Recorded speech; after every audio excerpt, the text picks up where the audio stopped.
Hola, muy buenos días. Estamos en Noticias, periódico 1tv.es, acá de nuestros estudios. No olviden de comunicarse con nosotros por intermedio de info@periodico1.es, ahí en la pantalla lo declara, a nuestra web www.periodico1.es o también a nuestro WhatsApp de nuestra oficina a +34 601 47 26 77. Hoy voy a emitir un video realmente porque se ha formado un nuevo antisemitismo y aquellos países que están arengando que Israel quiere exterminar al pueblo palestino, el video al cual pude encontrar en nuestros archivos es del primer nazi palestino, el Mufti Aj Amin. Los palestinos son nazis y tienen históricamente una gran relación con el Tercer Reich y una gran relación con Hitler. Entonces, muy interesante esto, porque se arenga y se trata de bajar directamente la línea al pueblo de Israel defendiéndose, sacando toda esta parte de defensa, ¿no? Y diciendo que el pueblo de Israel quiere exterminar al pueblo palestino y es una falacia. Entonces, queremos que vean la relación que tenía el Mufi, como normalmente se lo llamaba en aquella época, con Adolf Hitler. Saquen sus propias conclusiones. Gracias. Sin lugar a dudas, el enemigo más amargo y que tuvo el mayor impacto. Y el primero, este es el Mufti. El nombre Mufti fue llevado por los judíos, como el más grande de los opresores como Amán. Casi todos los días oía hablar del asesinato de judíos. Creo que no entendemos la tremenda importancia del Mufti en el contexto histórico de todo lo que está sucediendo aquí, y su influencia continúa hasta el día de hoy. De hecho, fue él quien dirigió toda la política palestina y toda la gestión del conflicto en ese momento. Él era un genio malvado. Él publicó un cuaderno con un dibujo de Al-Aqsa y su circunferencia, un dibujo de una estrella de David. Al-Aqsa está en peligro. Los judíos quieren construir el templo de Salomón en lugar de la mezquita de Al-Aqsa. Este es un invento del Mufti. Antes de eso nadie hablaba sobre eso y nadie pensaba así. Cuando los judíos se hagan con Jerusalén, ellos destruirán los lugares santos del Islam, comenzando ante todo con la mezquita de Al-Aqsa. Y eso encendió a todo el público palestino. Era radical, era antisemita. Le daba una interpretación errada al Corán para promover el odio hacia los judíos. Él fragmentó al movimiento nacional palestino usando la fuerza contra sus oponentes y destruyó a sus enemigos. Él quería crear un imperio árabe ampliado, un gran imperio árabe sin judíos. No permitió la formación de instituciones democráticas palestinas. Convirtió al movimiento nacional palestino en algo muy fragmentado. Eso los llevó en 1948 a una catástrofe que es llamada como la Nakba. No permitió ningún tipo de moderación o conciliación o reconciliación. Había un liderazgo moderado musulmán y judío en la Palestina del mandato que veía suficiente espacio para judíos y palestinos para compartir la tierra y trabajar juntos. Pero el Mufti no lo permitió.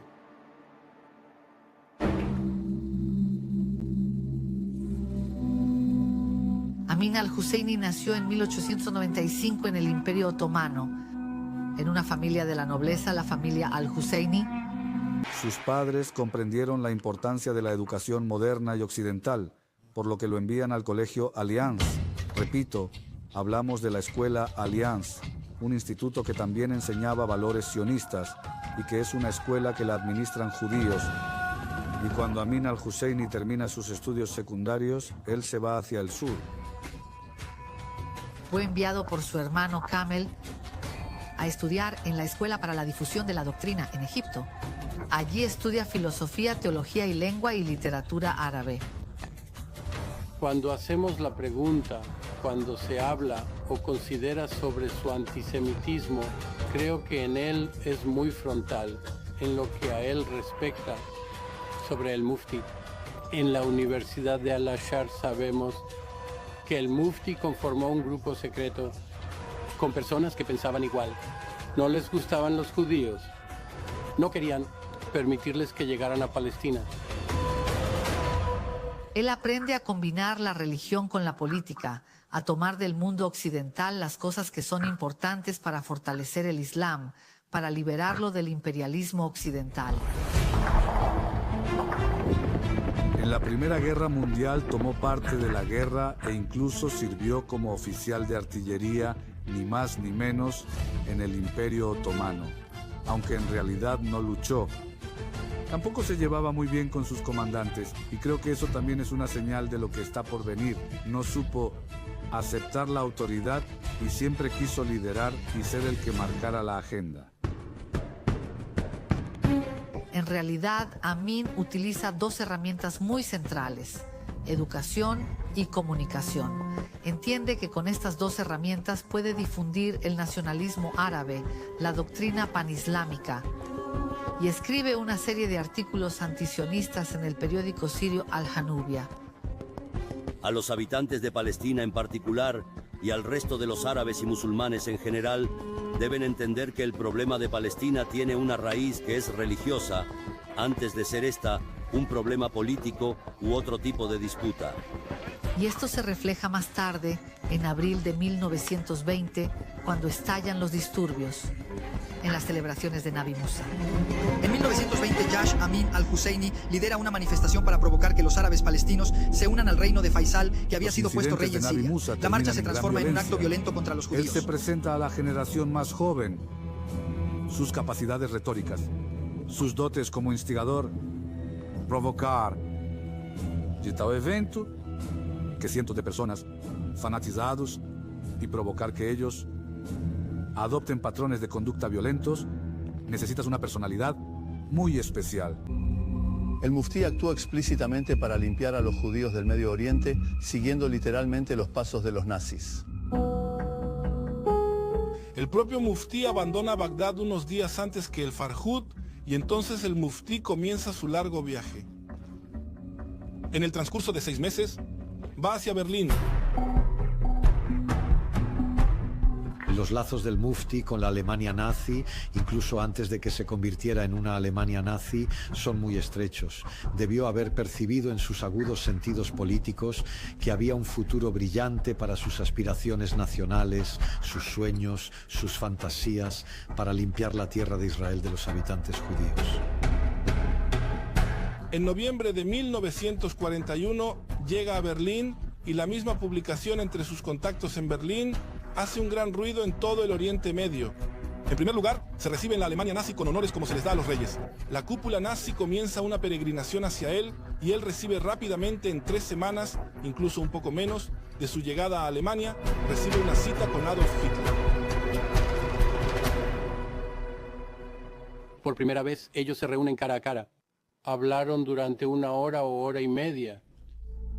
Hitler inició el diálogo y dijo: «Me siento feliz que estás sano y salvo y que te encuentras en uno de los países del eje». Se trata de un fenómeno sin precedentes. Solo a modo de comparación, su gran amigo, así es como testifica sobre sí mismo en un diario, Eichmann. A lo largo de su vida, no recibió una reunión de trabajo con Führer. Los nazis estaban muy interesados en el flujo de información sobre lo que sucedía en el norte de África, en Túnez, en Marruecos, y Hitler confiaba en el muftí. Le dijo que deseaba lograr la victoria contra los rusos y luego regresar para entrar en el Medio Oriente, y usted, el Mufti, es quien yo puedo confiar para cuando nuestros soldados lleguen al Medio Oriente. Primavera de 1941. Sus fuerzas se encuentran a las puertas de Moscú casi. Estados Unidos aún no ha entrado en la guerra. Entrará unos días después de la reunión de Hitler y el Mufti. Ninguna potencia mundial lo amenaza. Siente que el mundo entero está a sus pies. Aspira a conectarse a través del Cáucaso con Oriente Medio o a través del norte de África con Oriente Medio para controlar el petróleo, para controlar el canal de Suez. El Mufti llega en el momento geopolítico adecuado para él. Aquí llegó el Saladino del siglo XX. Aquel líder musulmán, ellos creen que cabalgaran juntos en sus caballos hasta el atardecer y conquistaran el mundo juntos. La relación entre el Mufti y Himmler y entre el Mufti y Hitler son muy interesantes.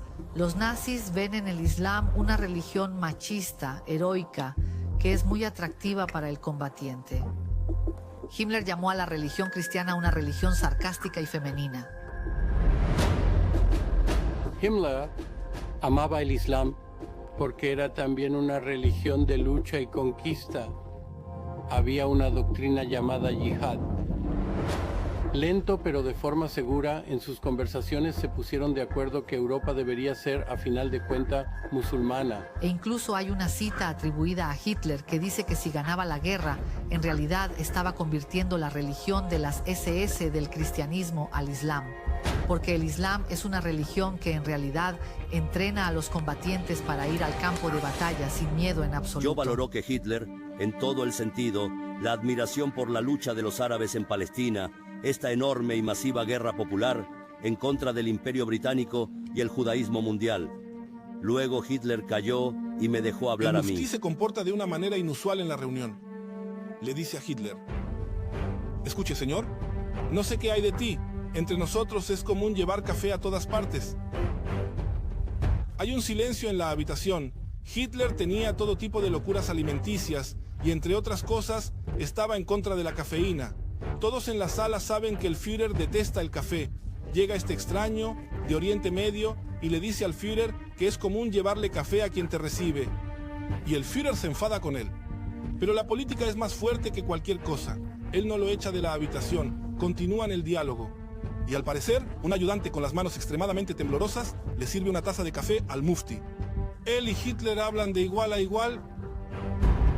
Pero al mismo tiempo, es imposible ignorar el hecho de que en la jerarquía racista y que determinó gran parte de la agenda de la Alemania nazi, la ideología de la raza, no creo que en el fondo de su corazón Hitler respetara ni a Haj Amin al-Husseini ni a los musulmanes.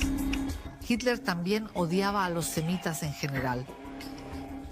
Y en algún momento, cuando se asoció con Haj Amin al-Husseini, se vio obligado a moderar sus declaraciones contra los semitas.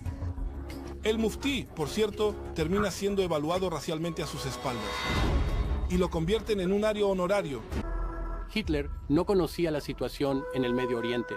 Por lo tanto, se le consideraba genial contar con gente de esa zona, en especial cuando se le presentaba a alguien con capacidad de liderazgo, y lo vio por sí mismo, y él veía esto en el Mufti. Quería calmar al Mufti. El gobierno de la Alemania nazi lo mantiene, le paga un salario mensual astronómico. Tiene un vehículo blindado con motociclistas circulando frente a él.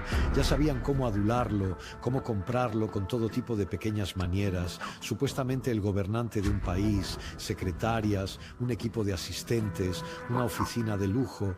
Obtiene todo lo bueno de lo que un líder solo puede apetecerle y se siente en las nubes. El Mufti recibe un acuerdo escrito para ganar un salario mensual y esas cosas, etc. Y sabemos de dónde proviene ese dinero. De una cuenta de un fondo específico de la Cancillería alemana, dinero robado de los judíos. Cuando los judíos no volvían a casa, por supuesto, dejaban detrás valores y propiedades, cuentas de banco y de esas cuentas. El Mufti recibió enormes cantidades. El Mufti intenta, en primer lugar, impedir el flujo de la inmigración. Había un plan en la agenda para intercambiar a 1000 niños judíos por ciudadanos alemanes varados en América del Sur, Argentina y Brasil. El muftí recibe información sobre esto de Eichmann, y él escribe en 1944 protestando contra la emigración de esos 1000 niños judíos cuyo destino está claro sobre cuál sería el destino. Este asunto de los niños, cuya salida a América del Sur está impedida, prueba a unos 1000 testigos que el muftí cometió un genocidio y que el muftí no se ocupó de impedir la inmigración como parte de una lucha nacional, porque de lo contrario, ¿qué le importa al muftí si 1000 niños judíos van a América del Sur? Describirlo solo como alguien que tiene aspiraciones políticas aquí en la tierra del mandato de Israel empequeñece su extrema actividad antijudía que nunca pudo ser satisfecha, siempre pensó en cómo dañar aún más al pueblo judío. Pero desde el momento que la OLP es establecida por Gamal Abdel Nasser en 1964, comienza su caída. También trató de competir con Fatah para liderar la lucha armada. Creo que los intentos de Haj Amin al-Husseini para volver a ponerse en primer plano en la escena política palestina fue algo desesperado e incluso diría que muy patético. En la OLP nunca señalamos o hablamos de Haj Amin. Y nunca el líder palestino habló sobre su presencia o lo destacó de forma positiva. Era un poco vergonzoso invitarlo a un congreso y permitir que hablase. En 1974 murió en el Líbano de un ataque al corazón, viejo, débil y exiliado. Lo que queda del muftí es esta historia de Al-Aqsa está en peligro. Eso es lo que queda de Haj Amin al-Hussein. Quien colocó a los palestinos en la agenda internacional arabista e islamista no es otro que el muftí. Por el poder de su personalidad, por el poder de su carisma, en el poder de su determinación. Sin el muftí, hoy estaríamos en un viaje completamente diferente en este sangriento lugar del Medio Oriente. Hoy la mayoría de los dirigentes palestinos no lo admiran, de él no se habla. Los niños más pequeños no saben nada sobre su persona. Era poco realista, era muy ambicioso. Incluso pensó que Palestina era pequeña para él. Espero que los palestinos puedan aprender acerca de mejores decisiones futuras, con un líder que los tome en cuenta y no se emborrache de poder pensando solo en quedarse en el poder.